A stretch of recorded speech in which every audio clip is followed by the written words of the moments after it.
ሄሎ ሰላም ጤና ይስጥልኝ። እንዴት አዳራችሁ? እንዴት ዋላችሁ? እንዴት አመሻችሁ? ይሄ ያስኔ ዩቲዩብ ቻናል ነው። ዛሬ ምንድነው ያመጣሁት? ትላንትና የገለቴ ባለቤት የቀድሞ ባለቤት የነበረው ሙሉ ኢንተርቪው አድርጓል። እኔ ባጭሩ ምን እንደገባኝና ምን እንደተማርኩበት ብቻ ለማድረስ ነው የመጣሁትኝ። ብዙ ነገር አስረድቷል ሰይፉ። ደስ የሚለው ነገር ደግሞ ላይፍ አርጎ ነው የጠየቀው ማለት ነው፣ እንዳይቆራረጡ ነገሮች ማለት ነው፣ ሰው እንዳይል። ምንድነው እኔ የአንደርስታንድ ያደረኩት የገባኝ የሁለቱ ኮሚኒኬሽን በጣም ጥሩ አልነበረም። አንደኛ እሱ ከማሯሯጡ ፎጣ ከማቀበሉ እግሯን ከመዘፍዘፉ ውጪ በተወካይነት ያላቸውን ሀብት እሱ ነበር የሚያስተዳድረው። በዛ መሃል እኔ ትክክለኛ ኢንፎርሜሽን የሰጣት አይመስለኝም። አንደኛ። ሁለተኛ ወይ ሲነግራት ያልገባት ነገር አለ። ምንድነው የተፈጠረው? በመጀመሪያ ግንኙነታቸው አካባቢ ከመንግስት ዲቨሎፕመንት ለማድረግ መሬት ለመጠየቅ ምናምን ሲያስቡ ነበረ። ከዛ ሞራሉ መቶ ከዛ ደግሞ የሆነ ወቅት ላይ ይታሰብና ሳይፈጸም ይቀራል። ያ ሀሳብ ነበረው የስራ አይደለም። ከዛ ያ እንዳለ እየቀጠለ ሲሄድ እሱ ነው ተወካዩ። እኔ የገባኝ ተወካይነቱ ምንድነው ያደረገው? ቤት ይገዛሉ፣ ይሸጣሉ፣ ያተርፋሉ፣ ሌላ ይገዛሉ። አሁን እሷን አወያይቻት ነው አለ። አወያይቻት እሷ በምታውቀው መንገድ ነው ሁሉ ነገር ሳረግ የነበረው አለ።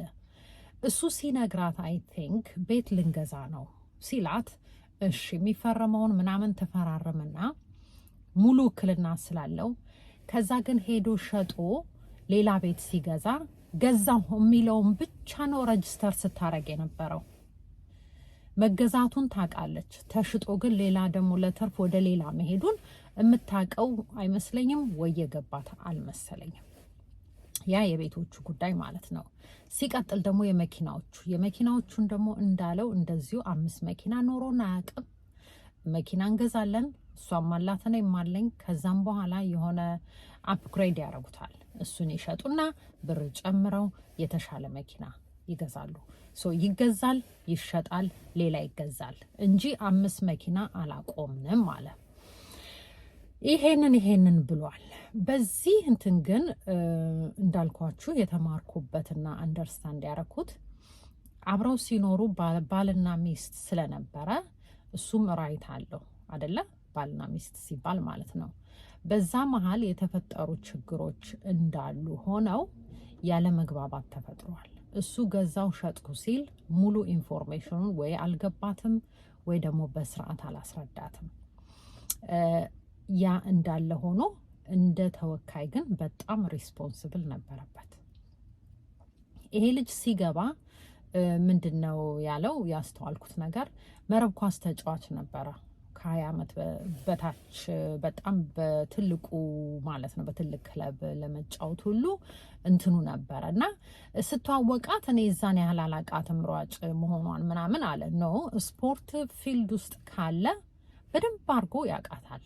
ወዴት ማን ምን እንደምታረግ ደፍነትሊ ያውቃታል። ይሄንን አንወሻሽ። በመቀጠል ደግሞ አይ ቲንክ ካያችሁት ራሱ ፊቱ እንደዚህ በልዟል፣ ጥርሱ ወልቋል።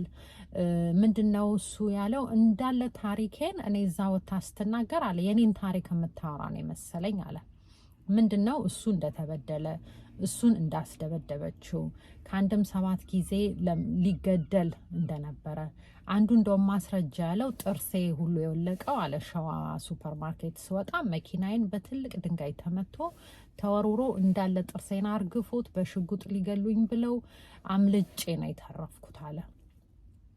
ይሄ ነው እንግዲህ የተፈጠረብኝ አለ። በስተመጨረሻ ግን ምንድነው ወንድ ልጅ የቤት ራስ ነው ተብሎ ነው በታሪክም የምናውቀው ሲነገርም ያደግ ነው። ወንድ ልጅ ራሱ ሰርቶ ያላመጣው ብር በሴት ሲተዳደር ሜንታሊ የሚፈጥረው ጫንቃና ችግር አለ። እኔ አሁን እንደገባኝ እሱ በእሷ ስር መሆኑን እሷ ከዛ እሷ ታመጣለች፣ እሱ ያስተዳድራል ቤት ውስጥ ያለውን ተለዋውጠዋል ዲዩቲ አይደለ? ስለዚህ ይሄ ሞራል የሚባለው የወንድነት ሞራል የሚባለው በጣም አስቸግሮታል። በጣም ከህሊናው ጋር መቀመጥ የቻለ አይመስለኝም እኔ እንደገባኝ። የወንድነትም እንትኑ እንዳለ ሆኖ በሴት አስተዳዳሪነት ሲኖር ሁልጊዜ የበታችነት ይሰማል። ይሄ ምንም ጥያቄ የለውም። ስለዚህ አንድ ቀን ጥሏት እንደሚሄድ ያቅ ነበረ። አብሶ ችግሮች ቢዝነስ እንስራ ሲል ሲፈርስ፣ እንደገና ደግሞ ሲሸጥ ሲለውጥ ምንም የገባለት እንትን የለም። ይሄ ምንድን ነው የሚባለው? መስመሩን አልይዝለት አለ። ስለዚህ ከእሷ ጋር በነበረ ሰዓት ማድረግ የሚፈልጋቸውን ነገሮች ሊሳኩ አልቻሉም። ስለዚህ ምንድን ነው ጥሎ መሄድ። ጥሎ ሲሄድ ግን ጸበል ሄጄ በጣም ራሴን ጠየቅኩ አለ። ጸበል የሚሄደው ቀለበቱን አውልቆ አስቀምጦ ደብዳቤ ጽፎ ቀለበቱን አውልቆ አስቀምጦላት ከሄደ በኋላ ነው ጸበል የሄደው ራሱን ለመጠየቅ ትክክለኛ ስራ ትክክለኛ ነው ወይ ዲሲሽኔ ብሎ ጸበል ሄደ። በትክክል ልቤ ነገረኝ አለ። ኖ በቃ አይሆንም ነው። ስለዚህ እሱ ኦልሬዲ ቢልድ አፕ ማድረግ የሚፈልገውን ነገር አልተሳካለትም። ስላልተሳካለት ጥሎ መሄድ አስቧል። ቢዝነስ አጠራቅሞ ሀብት አክብቶ ለመውጣት ነበር የፈለገው፣ ያም አልሆነም። ስለዚህ እንደዛ አድርጎ ጥሎ ሄደ።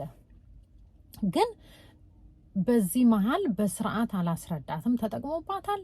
አዎ የወንድነት ደግሞ ሞራል የሚባለው ጭንቅላቱ ላይ ሰፍሮ ሰላም አሳጥቶታል። አዎ ከዛ ደግሞ ቤተሰብ አለመመስረታቸው ችግር ፈጥሮበታል። አዎ ስለዚህ ይሄ ተደምሮ የወንድ ፕራይድ የሚባለው ነገር በልጦ ሄደ። ስለዚህ ጥሎ ሄደ ማለት ነው። በአሁን ሰዓት እግዚአብሔር ለሁለቱም ሰላም ይስጣቸው። እሱም በራሱ መንገድ ያሳዝናል፣ እሷም ታሳዝናለች። ይሄ ሁሉ ነገር እንደተካሄደ እንዳለ ሆኖ ከአሁን በኋላ በቃ እግዚአብሔር አልፈቀደም የየራሳቸውን ኑሮ ቢኖሩ፣ የቤቱን ጉዳይ ደግሞ እሷ ራሷ ናት ስጦታ የሰጠቻት ሰርፕራይዝ አድርጋ አለ። ደግሞ ሻሸመኔ ምናምን ለእናቷ የተገዛና የተሰጠ መሬት አለ፣ ለእህቷም እንደዚሁ። በአጠቃላይ ለሁለቱም እግዚአብሔር ሰላም ያምጣላቸው። አቅዶ የገባውን እንዳሰበው አልሆነለትም። ስለዚህ ላይፍ ይቀጥላል ማለት ነው።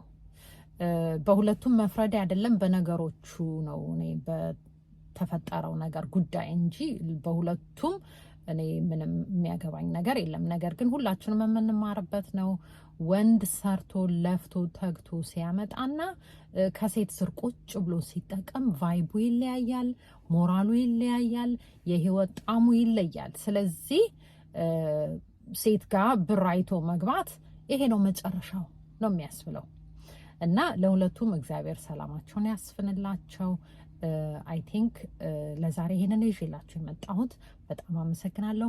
መልካም ቀን ይሁንላችሁ። ተጠንቀቁ። የራስ ሪስፖንሲቢሊቲ የራስ ኃላፊነት ውሰዱ። ምክንያቱም ሁሉም ሰው የየራሱን ሀሳብ ነው ይዞ የሚመጣው ህይወት ላይ አይደለም። የሰውን ሀሳብና የሰውን ለማወቅ የራሳችን ራሱ በየቀኑ በየሰዓቱ በየደቂቃው ይለያያል፣ ይቀያየራል። እና ይሄንን ነው አስተውላችሁ ኑሩ። አስተውላችሁ ኑሩ። ኃላፊነት ውሰዱ ነው የምለው። አመሰግናለሁ። ይሄ ያስኔ ዩቲዩብ ቻናል ነው። ሰብስክራይብ በማድረግ ፋሚሊ ሁኑ። በጣም መልካም ቀን ይሁንላችሁ። ባይ ባይ።